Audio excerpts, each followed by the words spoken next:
महापुरुषों बड़े प्यार से कहिए धन निरंकार जी। महापुरुषों, घर और मकान देखने में तो इन शब्दों के अर्थ बिल्कुल एक से लगते हैं, जैसे कोई अंतर ही ना हो, परंतु इन शब्दों के अर्थ में बहुत अंतर है। ईंट और मिट्टी से बनी चार दीवारी और छत को घर नहीं कहा जा सकता, अपितु उसे मकान कह सकते हैं, क्योंकि घर बनता है परिवार से, रिश्तों से, आपसी प्यार सत्कार से, रीति रिवाजों से और मर्यादाओं से, जिनकी आधारशिला विश्वास पर रखी होती है। दिन भर का थका हारा व्यक्ति घर आकर आराम महसूस करता है, जहां उसके बच्चे उसका इंतजार करते हैं और बड़े बूढ़े उसके देर से आने पर चिंता करते हैं। समय समय पर उसे लंबी आयु और सदा सुखी रहने के आशीर्वाद भी देते हैं, और ये आशीर्वाद एक दिन जरूर रंग लाते हैं। घर एक ऐसा मीठा शब्द है जो आपसी प्यार से बनता है। जिस छत के नीचे सभी परिवार वाले मिलकर बैठते हों, एक दूसरे की कदर करते हों और आपसी रिश्ते निभाते हों, उसे ही घर कहते हैं। मकान को खरीदा और बेचा जा सकता है, परंतु घर को नहीं। घर में हमारी बचपन से लेकर आज तक की अच्छी बुरी यादें जुड़ी होती हैं। घर वह स्थान है जहाँ पर व्यक्ति आराम और चैन से रहता हुआ स्वयं को सुरक्षित महसूस करता है। इंसान चाहे कहीं भी रह ले, उसे कुछ समय के बाद अपने घर की याद आनी शुरू हो जाएगी, क्योंकि हम सभी अपने घरों को प्यार करते हैं। यहीं पर हमारी खुशियाँ और यादें बसी हुई होती हैं। जो प्यार, सत्कार, शिक्षा और संस्कार हमें अपने घर से मिलते हैं, वे कहीं और से नहीं मिल सकते। इस बात का अंदाजा हम हॉस्टल और घर में रह रहे बच्चों के व्यवहार से लगा सकते हैं। घर में रहने वाले बच्चे उन बच्चों से अधिक अच्छे संस्कार वाले होते हैं जो बच्चे बचपन से ही हॉस्टल में रहते हों, क्योंकि घर में रहने वाले बच्चे एक परिवार का अंग होते हैं और उनकी गलतियों पर नजर रखने वाले बड़े बूढ़े लोग भी उस परिवार में ही होते हैं। ऐसा नहीं कि उन्हें वहाँ अनुशासन में रहना नहीं सिखाया जाता, परंतु अनुशासन और संस्कार दो अलग अलग चीजें हैं। वे केवल अपने बारे में ही सोचते हैं, क्योंकि वे स्वयं को असुरक्षित महसूस करते हैं। कई बार उनका अकेलापन इतना बढ़ जाता है कि वे आगे चलकर कई प्रकार की गलत आदतों के शिकार हो जाते हैं और नशे आदि भी करने लगते हैं। क्या इसमें इन बच्चों का दोष है? नहीं, क्योंकि उन्हें अच्छी परवरिश नहीं मिली। उनके पास माँ की ममता नहीं है और ना ही दादा दादी का प्यार। शाम होते ही वे अपने कमरों में चले जाते हैं, जहां उनके साथी ऐसे ही बच्चे हैं जिनको स्वयं किसी के सहारे की आवश्यकता होती है। प्यार की जरूरत है, उनके पास बड़ों का प्यार नहीं, क्योंकि वे उनसे दूर हैं। वे शाम होते ही अपने दादा दादी के पास कहानी सुनने के लिए नहीं जा सकते। देर होने पर उनका इंतजार करने वाला कोई नहीं। उन्हें अपना जीवन अपने ढंग से जीने की पूरी आजादी है, चाहे वह मार्ग गलत ही क्यों न हो। क्या आप मान सकते हैं कि जब ये बच्चे घर आएंगे तो आप उन्हें अपने अनुसार चला पाएंगे? घर से दूर रहने वाले ये बच्चे प्रायः चिड़चिड़े और एकांत प्रिय स्वभाव के होते हैं। उन्हें परिवार और परिवारजनों के महत्व का बहुत कम ज्ञान, बहुत कम एहसास होता है। जिन बच्चों को घर से बाहर शिक्षा ग्रहण करने के लिए भेजा जाता है, वे शिक्षा तो ग्रहण कर लेते हैं, परंतु अच्छे संस्कार नहीं। जिस तरह का जीवन वे घर से बाहर व्यतीत करते हैं, घर में नहीं रह सकते, क्योंकि बच्चों का मन कोरे कागज की तरह होता है। उस पर एक बार जो लिखा गया वह सदा के लिए अपनी छाप छोड़ जाता है। यदि बच्चों को पढ़ाने के लिए बाहर भेजना जरूरी हो तो उनसे समय समय पर संपर्क बनाते रहें। वहां जाकर व्यवहार के बारे में, रहन सहन के बारे में पता करते रहें। जब भी समय मिले उन्हें घर लाते रहें और उन्हें परिवार और घर के महत्व और मर्यादा के विषय में भी अवगत कराते रहें। उनमें आपसी प्रेम और सहयोग की भावना बढ़ाएं। प्रत्येक व्यक्ति जीवन में किसी का साथ चाहता है जो उसका साथ निभाए, जरूरत पड़ने पर उसकी सहायता करे, और यह सब हमें अपनों से बढ़कर और कौन दे सकता है। हम अपनों को अपनों से दूर करने की जगह निकट लाएं, क्योंकि जो हमारे साथ पले हैं और बड़े हुए हैं वे हमें दूसरों से कहीं बेहतर जानते हैं। तो क्यों ना इन रिश्तों को जीवन भर का साथ दें, संयुक्त परिवार को बढ़ावा दें। यदि हम अपनों को अपनाना सीखेंगे तो हम दूसरों से प्यार करना भी सीखेंगे। परंतु यदि हम प्रेम करने की बजाय नफरतों में जल रहे हैं तो क्या लाभ है ऐसे जीवन का। बिताने को तो हमने कितनी आयु बिता दी, बड़े बड़े आविष्कार कर लिए, बहुत ऊंची विद्या प्राप्त कर ली, परंतु प्यार के 2.5 अक्षर नहीं पढ़ पाए। एक ओर तो मोटी मोटी पुस्तकें पढ़ ली, दूसरी ओर प्रेम के केवल 2.5 अक्षर नहीं पढ़ पाए। मानव यदि वैर, नफरत व ईर्ष्या कर रहा है तो क्या वह चैन अथवा सुकून पा सकेगा? नहीं, उसे दर्द, चुभन और जख्मों के अतिरिक्त और कुछ नहीं मिलेगा। यदि नफरतों की आग में जलेंगे तो जख्म ही मिलेंगे। अतः हम तंग दिली को छोड़ दें ताकि संसार का वातावरण सुंदर रूप धारण कर ले। घर, पड़ोस, मोहल्ला, शहर, यहाँ तक कि दूसरे देशों तक भी प्यार का संदेश पहुँचा दें। अहंग और स्वार्थ को छोड़ दें, क्योंकि इससे वातावरण विषैला बनता है। कहीं ऐसा ना हो कि ऐसे वातावरण में हमें सांस लेना भी कठिन हो जाए। और ऐसा वातावरण तभी बनता है जब मानव मानव की खुशी सहन कर सके, हर समय दूसरों की हानि के विषय में ही ना सोचता रहे। कई बार तो इंसान दूसरे का बुरा करने के लिए अपनी हानि करने से भी संकोच नहीं करता।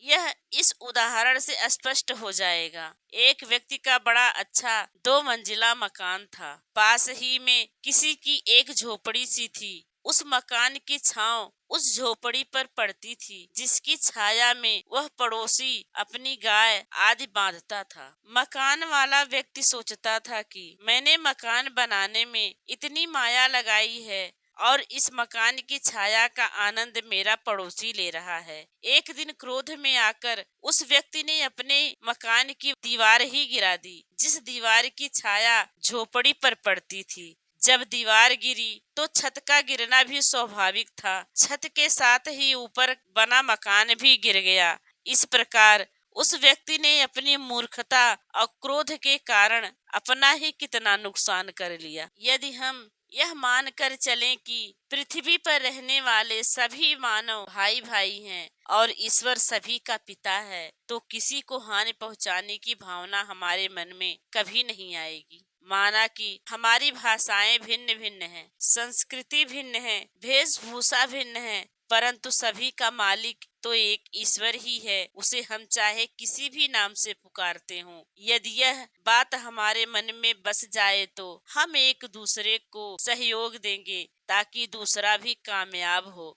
परंतु अभी हम ऐसा नहीं कर रहे, अपितु इसके विपरीत कार्य कर रहे हैं। यदि कोई आगे प्रगति कर रहा है तो हम उसे उसके कार्य में बाधा डालने की कोशिश करते हैं अथवा उसे हानि पहुंचाने के लिए हर संभव यत्न करते हैं। हम स्वयं ही सोचें कि क्या यह ठीक है। आज हम किसी के साथ जैसा व्यवहार करते हैं, कल कहीं ऐसा ना हो कि कोई हमारे साथ भी ऐसा ही व्यवहार करने लगे। यदि हम तंग दिली छोड़ पहल करें किसी के काम आने की, किसी की सहायता करने की, तो ऐसा कोई नहीं होगा जो हमारे काम न आए। सभी से वैसा ही व्यवहार करें जैसा कि हम दूसरों से अपने प्रति अपेक्षा करते हैं। कोई भी व्यक्ति किसी के धोखे की उम्मीद नहीं करता, लेकिन स्वयं दूसरों को धोखा देता है, किसी का दिल दुखाता है और बदले में उनसे बद्दुआएं लेता है। क्योंकि जो बीज रहे हैं वह काटना तो पड़ता ही है, और यह केवल हम जानते हैं कि हम जो बीज डाल रहे हैं वह हमारे समक्ष आकर ही रहेगा, जैसा कि इनके साथ हुआ। एक नगर में 2 मित्र रहते थे। गहरा प्रेम होने के कारण उन्होंने व्यापार में भी साझेदारी कर ली। कुछ समय तक तो सब कुछ ठीक तरह से चलता रहा। एक दिन एक मित्र के मन में विचार आया कि क्यों ना मैं अपने मित्र को मार दूं, इससे सब कुछ मेरा ही हो जाए। उसने धोखे से उस मित्र को मारकर उसके हिस्से का धन अपने नाम करवा लिया। समय बीतता चला गया। उसने अपना यह पाप छिपाए रखा। कुछ समय के बाद उसके घर एक पुत्र ने जन्म लिया। वह बहुत प्रसन्न हुआ, परंतु उसकी यह खुशी अधिक देर तक न रह सकी। उसका पुत्र बीमार रहने लगा। तरह तरह के इलाज करवाने पर भी कोई अंतर न पड़ा। अब वह व्यक्ति अंदर से टूट गया। उसकी इकलौती संतान के बचने की कोई आशा न थी। उसका मन काम में भी नहीं लगता। उधर इलाज करवा करवा कर उसका धन भी कम होने लगा और वह धीरे धीरे कंगाल होने लगा। इकलौते पुत्र का रोग उसके पिता को भी रोगग्रस्त करने लगा। एक दिन जब उसके पुत्र का अंतिम समय पास आया तो उसने अपने पिता को बुलाकर कहा, अब आप पूरी तरह से कंगाल हो चुके हैं। मेरा बदला पूरा हो चुका है। उस व्यक्ति ने हैरान होकर अपने पुत्र से पूछा, तुम यह क्या कह रहे हो? कौन सा बदला? मैंने तो तुम्हें बहुत प्यार से पाला है, तुम्हारे इलाज के लिए सब कुछ बेच डाला। तुम यह क्या कह रहे हो? तब उस व्यक्ति का पुत्र बोला, मैं आपका वही मित्र हूँ जिसे आपने दौलत के लालच में आकर धोखे से मार डाला था। मेरा सब कुछ छीन लिया था। मैं अपना बदला लेने ही तुम्हारे घर में आया था। अब मेरा काम पूरा हुआ और मैं जा रहा हूँ आपको बर्बाद करके। ऐसा कहने पर उस बच्ची की मौत हो गई। वह व्यक्ति दंग रह गया। उसके दिल दिमाग पर गहरा सदमा पहुंचा। बहुत देर लगी यह समझने में कि जैसी करनी वैसी भरनी।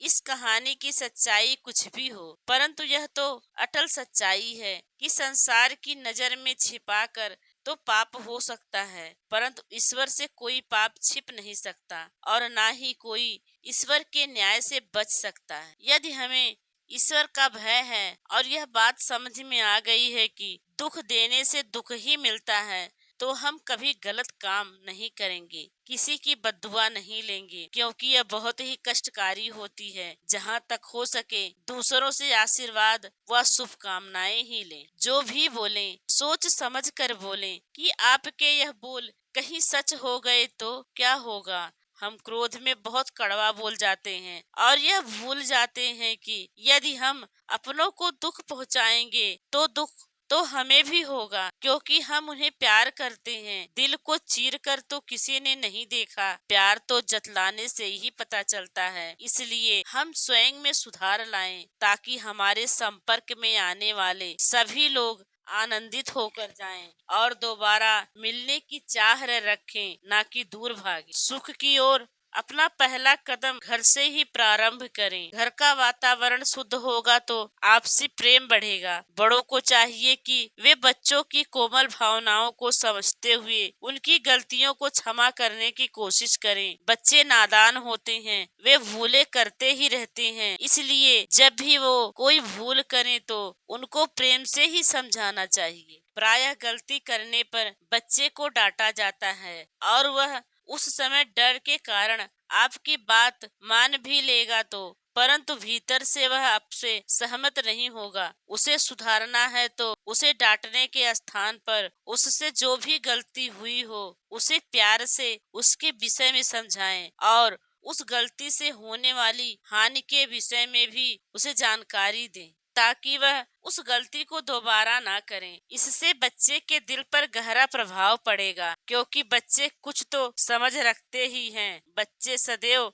अपने घर में रहने वाले बड़ों की ही नकल करते हैं। वो बड़ों से ही शिक्षा ग्रहण करने की कोशिश करते हैं। इसलिए अपने जीवन जीने की शैली को सुधारें। बच्चों को भी बड़ों का आदर करना चाहिए और उनकी सेवा करनी चाहिए। उन्हें हर खुशी देने की कोशिश करनी चाहिए। उनके आशीर्वाद से हम अपनी मंजिल को अवश्य पा सकेंगे। जीवन भर हम उनका ऋण नहीं उतार सकते। यह सदा तो हमारे साथ नहीं रह सकते, लेकिन जब तक साथ हैं प्यार से रहें। हमें अपने अधिकारों के साथ साथ अपने कर्तव्यों को भी समझना पड़ेगा। यदि हमने किसी पर कोई उम्मीद लगाई है और उसे पूरा होता देखना चाहते हैं तो हमें यह भी ध्यान रखना होगा कि हम पर भी कोई उम्मीद लगाए हुए है। अपनी उम्मीद पूरी होती देखकर उन्हें जितनी खुशी होगी उससे कहीं बढ़कर हमें खुशी होगी किसी की उम्मीद पर पूरा उतरने पर। जैसे एक छोटा बच्चा अपनी हर एक आवश्यकता के लिए अपने माता पिता पर निर्भर करता है और माता पिता भी जी जान लगा देते हैं कि उसे खुशी देने में। बच्चे को हंसता खेलता देखकर उनका मन भी खिल उठता है। वह रात दिन मेहनत करके उसे हर सुविधा देने का प्रयास करते हैं, इसलिए बच्चा भी चिंता नहीं करता और आराम से सोता है। उसे विश्वास है कि उसके माता पिता उसके साथ हैं, क्योंकि बच्चा अपने माता पिता पर आश्रित होता है और उसे विश्वास होता है कि वे उस पर कोई आंच नहीं आने देंगे, इसलिए वह अपने घर पर आकर स्वयं को सुरक्षित महसूस करता है। आप स्वयं भी सोच सकते हैं कि अभी की नींद और बचपन की नींद में क्या अंतर है। जब हमें उनकी आवश्यकता थी तो माता पिता ने हमें पूरा प्यार दिया और हमारी हर आवश्यकता पूरी करने का प्रयास किया। अब हमारी बारी है, क्या हम भी अपना कर्तव्य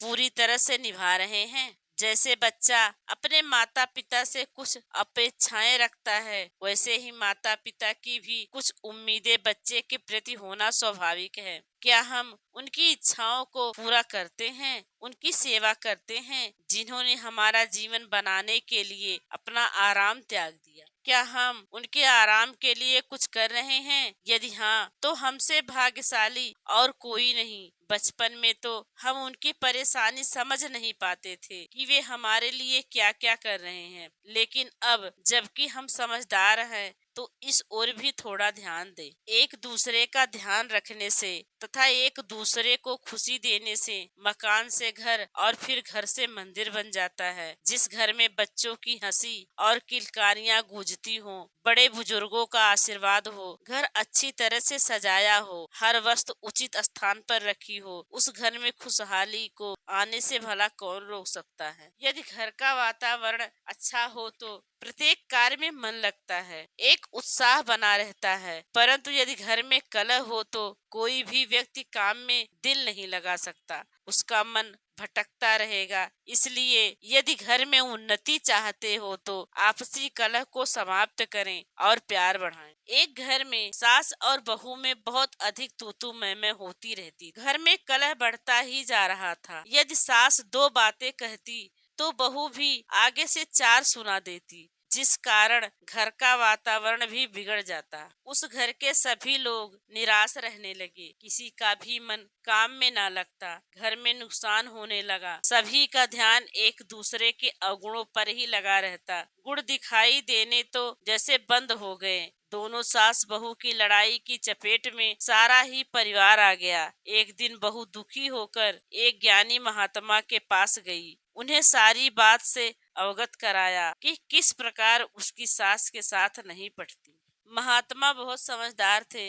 उन्होंने बहू को एक तावीज में एक कागज डालकर दे दिया और उसे कहा कि जब तुम्हारी सास तुमसे कुछ कहे तो तुम बिना कुछ कहे इस ताबीज को मुंह में डाल लेना और काम में लगी रहना। जितना वह बोले तुम उतना ही उसे दबाते रहना, जल्दी ही वह तुम्हारे बस में आ जाएगी। बहू ने वैसा ही किया। जब भी सास बोलती बहू उस ताबीज को मुंह में दबा लेती। सास सोचने लगी, मैं इसे इतना कुछ कहती हूँ परंतु यह तो कोई उत्तर ही नहीं देती। वह अकेली इतने दिनों तक कितना बोलती। धीरे धीरे झगड़ा कम होने लगा और एक महीने के बाद घर का वातावरण बिल्कुल शुद्ध हो गया। फिर बहू ने सोचा कि क्यों ना महात्मा जी का धन्यवाद करने जाऊं, जिनकी कृपा से हम सुखी हुए। वह महात्मा के पास गई और बोली, आपकी बड़ी कृपा हुई। इस तावीज के कारण मेरी सास ने बिल्कुल बोलना बंद कर दिया है। महात्मा ने हंसकर कहा, बेटी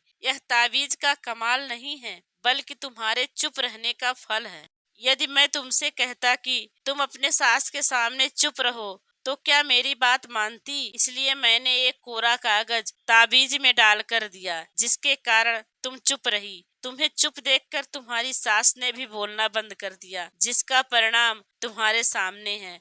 अब बात बहू की समझ में आ चुकी थी। उसने घर की शांति को बनाए रखने का प्रण लिया और महात्मा को धन्यवाद देकर वापस आ गई। इसी प्रकार हम भी अपने घर में सुख और शांति ला सकते हैं। अपने घर में तो केवल अपने हैं, फिर अपनों से तकरार कैसी। जिन अपनों के लिए हम कुछ भी कर सकते हैं, फिर एकाएक इतनी कड़वाहट हमारे अंदर क्यों भर जाती है। हमें तो अपनों को हर खुशी देनी है और घर को सजाना है सुंदर वस्तुओं से और ढेर सारे प्यार से, क्योंकि घर वह प्यारा सा नाम है जहाँ आकर प्यार का एहसास होता है। अपना गम लेकर कहीं और ना जाया जाए, घर में बिखरी हुई चीजों को सजाया जाए। यदि हमारे रिश्तों को प्यार की कड़ी ने जोड़ रखा है तो कोई बुरी बला हमारे घर की ओर मुंह नहीं कर सकती। हमारे घर में हमारे बीते समय की यादें होती हैं,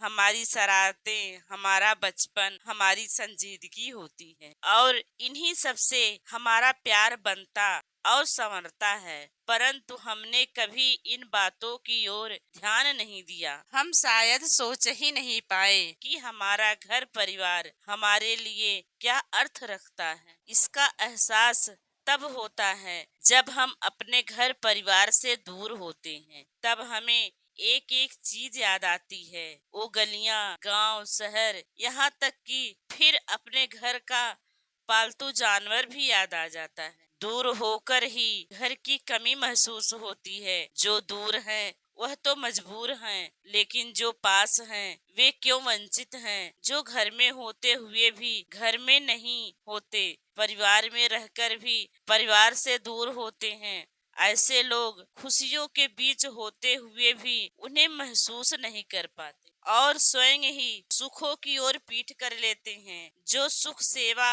और सहायता करने में है वह कहीं और नहीं। अपनों की चिंता अपनों से बढ़कर कोई और नहीं कर सकता।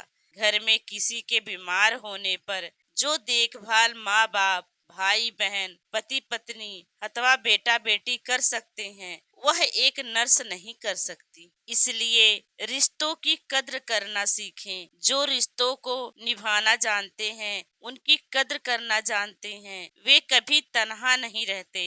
रिश्ते सदैव उनके साथ साथ चलते हैं। इसलिए सभी से प्यार करते जाएं, किसी को भी दुख ना पहुंचाएं। घरों को बसाने का काम करें, ना कि उजाड़ने का। जितना हो सके घर में प्रेम से रहें। प्रेम से घर जन्नत बन जाता है। नफरत को यहीं रोक लें, इसे और बढ़ने ना दें, वरना इसे रोक पाना कठिन ही नहीं असंभव हो जाएगा। महापुरुषों, बड़े प्यार से कहिए, धन निरंकार जी।